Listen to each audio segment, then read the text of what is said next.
Welcome back. आज की इस वीडियो के अंदर हम देखेंगे कि हम अपने स्टूडेंट्स के लिए चालान फॉर्म किस तरह से बना सकते हैं। अपने स्कूल के स्टूडेंट्स हैं जो उन्होंने फी कर जमा पे करनी होती है, एडमिशन करवाना, तो उनके लिए एक चालान फॉर्म जो कि बैंक में जमा करवाना होता है, तो किस तरह से हम बनाएंगे। तो यहाँ पर सबसे पहले तो देखिए हमारे पास यहाँ पर ये एक पर्टिकुलर आईडी, एक स्टूडेंट आईडी है 1 2 3। तो मैं यहाँ पर 1 2 3 यहाँ पर लिख देता हूँ और जैसे ही मैं सर्च के ऊपर क्लिक करता हूँ तो ये देखिएगा मेरे पास चालान आईडी उसकी आ चुकी है। वो किस सेक्शन में पढ़ता है, क्या सेमेस्टर है, क्या ग्रुप है, किस ईयर का है, ड्यू डेट क्या है। उसके बाद अकाउंट जो भी आपके स्कूल का होगा वो यहाँ पर आप लोग ऐड आउट कर सकते हैं। देन उसके बाद यहाँ पर हमारे पास एक अदद बार कोड ऐड कर दिया गया है। देन स्टूडेंट का नेम और रोल नंबर। और उसके बाद एक यूनिवर्सिटी, एक स्कूल, एक कॉलेज के अंदर जितनी भी जो नेसेसरी फील्ड है एक चालान फॉर्म के अंदर वो सब हमने यहाँ पर ऐड किया है। जिस तरह से fees, water and transport, hostel admission, web portal fee, migration fee, library fund, degree transcript, verification fees, security fee, additional fees, student card fees, student card and ये सब चीजें। अब यहाँ पर इन सब का ये ऑटोमेटिकली यहाँ पर टोटल हो चुका है। अगर वो डेट इस डेट से बाद हो जाती है तो वो यहाँ पर 2650 उसमें पे करना होगा, यानी कि 300 रुपये एक्स्ट्रा।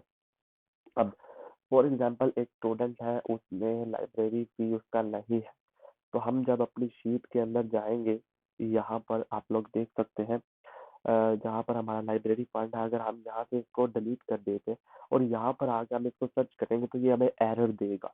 एरर क्या देगा? ID not found. बिकॉज क्यों? क्योंकि उसने देखा कि यहाँ पर कुछ भी नहीं है।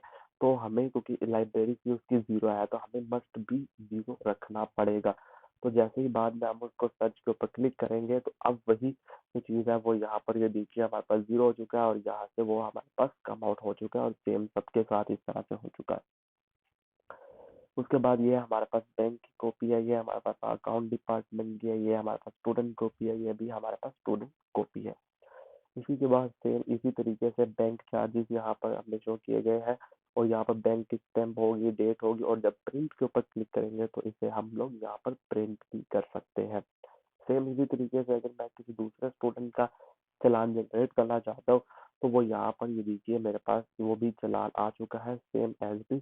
और यहाँ पर मेरे पास इस स्टूडेंट का 2300 है और ये देख सकते हैं आप, जहाँ से मैं इसको प्रिंट भी ले सकता हूँ और प्रिंट लेके मैं इसे डाउनलोड करके अपने बैंक, करीबी बैंक में जो भी यहाँ पर आपने मेंशन किया हुआ है आप उस बैंक में जाके ये चालान जमा करवा सकते हैं।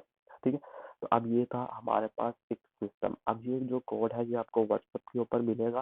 व्हाट्सएप के ऊपर आप हमसे कांटेक्ट करके ये कोड को ले सकते हैं। और अब यहाँ पर जब आपके पास ये कोड आएगा तो आपको ये कुछ इस तरह, जब आप इस लिंक को जब हम आपको प्रोवाइड करेंगे, उस लिंक को जब आप ओपन करेंगे तो आपके पास इस तरह का इंटरफेरेंस आएगा। आपने सिंपली मेक अ कॉपी के ऊपर क्लिक करना होगा, यानी कि आपने सिंपली मेक अ कॉपी के ऊपर आपने क्लिक करना है। ठीक है। आपने जैसे ही मेक अ कॉपी के ऊपर क्लिक कर लेंगे तो एक इस तरह की ये देखिए ये शीट आपके गूगल ड्राइव में कॉपी हो चुकी है।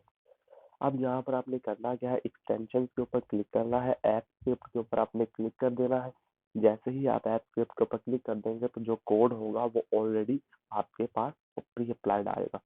देन आपने डिप्लॉय के ऊपर क्लिक करना है, न्यू डिप्लॉयमेंट के ऊपर आपने क्लिक करना है। जैसे ही आप न्यू डिप्लॉयमेंट के ऊपर क्लिक कर देंगे तो आपने यहाँ पर डिप्लॉय के ऊपर क्लिक कर देना है। अगेन से जब आप डिप्लॉय के ऊपर क्लिक कर देंगे तो ये देखिएगा यहाँ पर आपसे एक परमिशन मांगेगा, जो परमिशन आपने इसे प्रोवाइड करनी होंगी वेब ऐप को सक्सेसफुली एक्टिवेट करने के लिए। तो यहाँ पर ये टाइम ले लेगा। ऑथोराइज एक्सेस के ऊपर हम क्लिक कर देंगे। तो जैसे ही ऑथोराइज एक्सेस के ऊपर क्लिक करेंगे तो हमें अपनी ईमेल की एक्सेस दे देनी होगी। और यहाँ पर एडवांस के ऊपर क्लिक करेंगे, go to student fee challan unsafe, yes, because it's in our Google Drive, it's completely safe because we are the owner for this app. तो यहाँ पर हमने ये देखा, तो जैसे ही हमने इसको यहाँ पर किया तो यहाँ पर ये देखिए हमारे पास एक लिंक आ चुका है। इस लिंक को आप अपने स्टूडेंट्स को दे सकते हैं और आई फ्रेम के जरिए अपनी वेबसाइट के अंदर भी इसे इन्वाइट कर सकते हैं। ठीक है। तो ये था हमारा गूगल शीट डेटाबेस के साथ चालान फॉर्म बनाना। ठीक है। तो इस तरह से इसका सेटअप भी आप लोग कर सकते हैं। और जो चीज़ें, अगर आपने लेट्स सपोज अगर मैं यहाँ पर एक स्टूडेंट और ऐड कर दूँ 555 के नेम से और मैं यहाँ पर जाके 555 सर्च करूँ तो ये देखिएगा मेरे पास यहाँ पर ये एक्टिवेटेड है जो कि हमने अभी न्यू बनाया है। ठीक है, तो उसके बाद ऑलवेज बी श्योर कि आप जब शेयर के ऑप्शन जो हो वो आपकी रिस्ट्रिक्टेड रहे, ताकि कोई भी शख्स आपका जो डाटा है वो यहाँ से कॉपी ना कर सके, यानी कि उसको पहले आपकी एक्सेस की ज़रूरत हो। तो यहाँ तक था आज। नेक्स्ट वीडियो में कुछ मज़ीद न्यू लेकर आएँगे। ये सब्सक्राइबर्स की और मुख्तलिफ किस्म के इंस्टीट्यूशंस की डिमांड थी, तो हमने ये बनाया है। बहुत शुक्रिया सर।